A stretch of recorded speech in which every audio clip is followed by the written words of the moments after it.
guys, my name is Zemo. I'm the co-founder and CEO of Seemingly Virtual. My company does virtual production and immersive experience for brands, events, and curatorial art. My name is B. Davies. I'm currently CEO of Hive. It is an innovative medium production company focused on impact, fashion, film, and events. My name is Anatola and I'm an artist, filmmaker, and futurist from New York City. And I'm basically on a mission to reimagine the future one story at a time. We are here today because my company, Hive, and my co-creators, Zemo and Vizzy and Yuma, we all collaborated together to create this sustainable fashion art piece to send to space. What happened is that this mission was powered by a company called Intuitive Machine. On the rocket, which is supplied by SpaceX, has a payload lander on the top of the rocket. The payload, actually, the lander goes to the moon and surrounds the orbit. And on that lander contains a titanium disc that contains all of the artwork. And it will be left on the moon. So the project I made is the first science fiction short film to be on the moon. It is a 3D animated short film called Afro Algorithms, and it explores the topics of AI and bias by telling the story of Arrow, the world's first AI leader.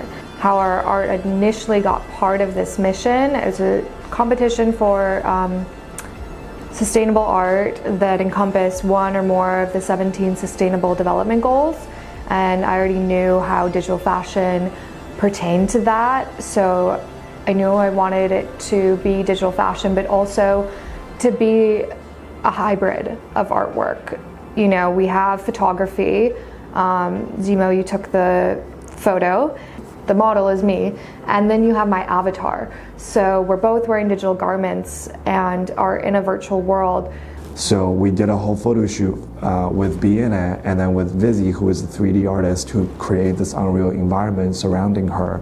The challenge would be to match the lighting that was later created in the unreal environment to what we had shot in real life. And then also just want to play around with what would make the person look as realistic as possible, but also look as surreal as possible, which, you know, in reality, there is a certain feeling we wanted to create, which is this contrast and duality of you meeting your avatar, right? And we wanted to achieve that storytelling through the lighting and the camera capture. I really do think that we can use these technologies to create the future that we want, to create a more sustainable and a more equitable and a more innovative world.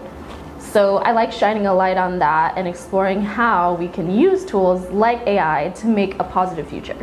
I wanted to create a bridge between the physical world and virtual world to show that this technology is not replacing either. It is just enhancing our creativity. I wanted to create something surreal, unreal, and create something that can really tap into people's emotions and make people see the world that's only existing in my imagination. One of our most obvious challenges was the weight it took to go to space. We expected the launch to happen, I think, about a year ago, but space travel is hard.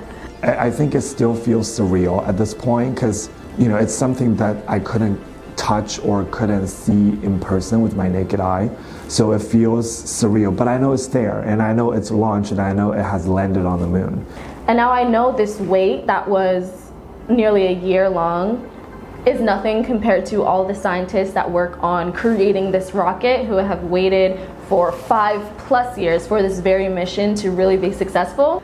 Now, and this is so amazing as an artist to feel this way, to feel limitless. Being a part of this project is really being a part of something so much greater than myself. I think my artwork might never feel the same to me again. So now I'm like, all right, where are we going next? Mars, another galaxy? Like, when I was little, people ask me, what do you want to be when you grow up? And I always say, I want to be a scientist. I want to be an astronaut. As I was growing up, I feel like that dream was just seemed more and more unrealistic. You know, having an art piece sent to the moon, I think achieved my dream of being an astronaut in a way. It means so much about diversity in space travel to know that Black stories will have a place in the human art archives throughout time.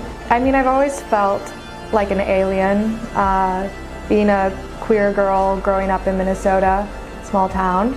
I didn't fit in, and I used that to my advantage, and now see where it got me today. Any unrealistic dreams can come true. You don't even know the impact and the ripple effect that this could have is really fascinating. And I hope that other people who felt the same way and maybe still feel the same way can be inspired by that.